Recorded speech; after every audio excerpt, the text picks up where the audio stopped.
Hey you guys, it's Peter, and welcome to my channel, Peterisms, where I tell stories of my life and just little things that I've learned as I have grown into the person that I am today. Happy Friday. How are you guys doing? Are you excited for the weekend? Are you excited to relax and rejuvenate, which is what I love to do on the weekends?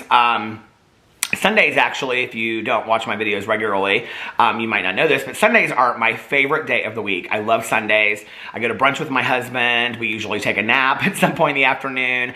I drive around, I listen to my audiobook, and I just kind of relax for the week ahead. And I think it's so important to kind of just set some time aside to allow yourself to rejuvenate for the next week, you know, and refill your tank, so to speak. I think it's super, super important. And I talked a little bit about that yesterday, the importance of allowing yourself to have time.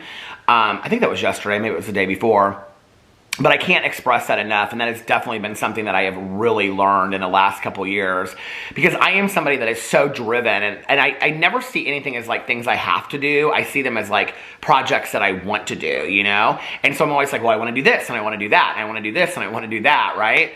And so I just like, I get up, like I said, with my, you know, I hit the floor running, and then it's like, you know, we're already into the night, and I'm like, oh my God, I didn't get all these things done that I wanted to get done. Tonight, my husband is at Fresh Time right now, and he is getting stuff. He's going to make us these fantastic Greek salads that he makes, and then we're going to sit down and watch a movie and relax. And then I was recommended a couple new audiobooks, so I'm going to get on Audible, and I finished a book late last night, so I'm going to download these two new books and start one of them tonight. So I'm really excited to kind of relax and enjoy the weekend and fill my tank, so to speak, and rejuvenate. So let's get into today's meditations. I, of course, forgot my reading glasses. I have so many pairs of them, and I have them everywhere in my house, and then I never have them in. I should just keep a pair right here. Right here. Okay, we're going to read today first from, I'm going to read today from Believing in Myself, Daily Meditations for Healing and Building Self-Esteem by Ernie Larson and Carol Haggerty. And I think it's January 8th. Let's go into January 8th and see. I have no idea what this meditation says today because I haven't read it yet. Okay, January 8th. Procrastination means paying twice the price when you eventually must act. T.A. McClune.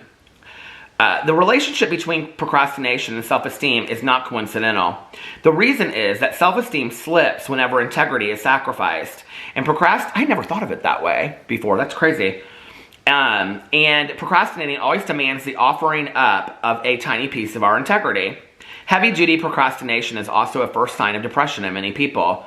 Suffering people say that when they are depressed, they feel overwhelmed.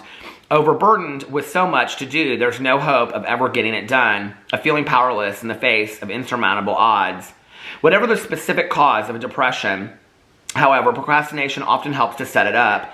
Many of us have procrastinated until there really is an unmanageable logjam of undoable tasks, or we allow terrible pressure to build up around a decision that we've put off time and time again. In these ways, procrastination invites depression just as honey invites ants. Conquering my procrastination may eliminate the need to conquer depression. Interesting meditation, I think. Whenever I talk about depression, it's always important for me to stress how I feel about this. So I really try hard, like if I'm sad, okay, to say I'm sad or I'm down, or like the last couple days, I've talked about this in my vlog, that I've really struggled when I've gotten up, that I have really just been kind of like blah. I've felt really blah. And I think it has a lot to do with the weather in Indiana. The weather is very gloomy, and I mean, January, February in Indiana, we used to get a lot of snow, which I actually think is kind of pretty, but we don't even get that anymore. So it's just kind of gray days all day, dark really early. I mean, it's probably much of the people out there that are watching this have similar winters, but you know, it's gray and it's dark, you know, until like 6:37 in the morning. And then it's dark at like 5 o'clock in the evening, so the days are very short, and it's hard, and I get sad, you know, and I don't know that sad is necessarily the word. I just don't feel excited or motivated. I just feel blah. And it's hard for me to get out of bed. I just want to stay in bed all day long. But I really try to steer clear of saying I feel depressed or I'm depressed, because depression is a clinical term, and I am not a person that suffers from clinical depression. There are so many people out there that suffer from severe or even, just regular clinical depression that I don't want to take those stories away from them. And clinical depression is something that I definitely think that people need to, if they can, seek treatment for, and see a psychiatrist, a therapist, a medical doctor, a talk therapist, a counselor, a life coach, those kinds of things. Whatever you find that works best for you. And I don't want to minimize the seriousness of the word depression. So, do I believe that procrastination leads to depression? I'm not a psychiatrist, so I don't know.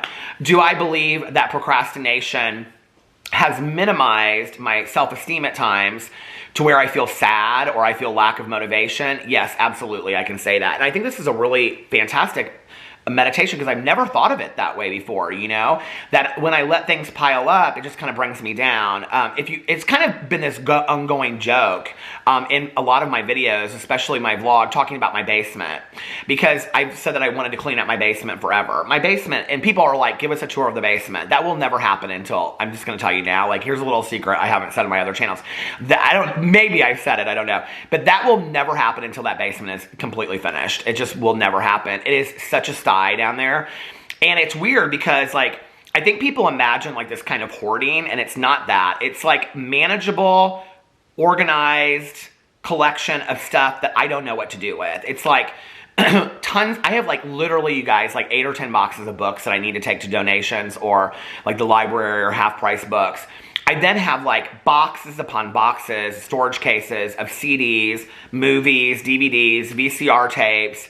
I have tons of stuff like that. It's not like a lot of memory stuff. I used to have a lot of my mom's stuff. I just don't know what to do with this stuff other than donate it, And so when I go down in the basement, because our laundry stuff is down there, I just kind of look at it and I'm like, ugh. And it was funny because Alex was down in the basement the other day getting some stuff out of there, and I walked down there and I said, what are you doing? And he was just kind of standing there like this, looking around. And he was like, well, if I had my dream of the basement, because we want to redo the entire house, and the basement being like maybe a starting point, well, probably landscaping first at this point, because that's what we can afford and do. But the basement, we want to, it's not a finished basement, but it's the full length of the house. So this whole area down in the basement could be a huge, like, rec room kind of area. And he said I would, have the staircase do this, and then we would build a bathroom down there and all this kind of stuff. I said, I think that's fantastic. Like, I totally agree. And like seeing it like that, like really kind of got me motivated. And I've been saying lately that if I even just did like an hour's worth of work on that basement a month this year, that by summer, the basement would be done. It would be completely cleaned out and done, probably long before that. Because once I get started on something, I can't stop, kind of. But I procrastinate on stuff that I don't want to do. One of the greatest lessons I ever learned was in speech class.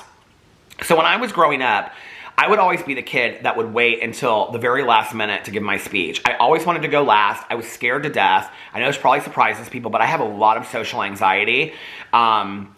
I do very well around small groups of people. I mean, I'm turning on a camera and talking to you guys. This is easy. It's not even like one person. I mean, I don't really collectively think of all the people that are out there watching the videos when I post a video. So this is easy for me. To some degree, it is. It was hard when I started.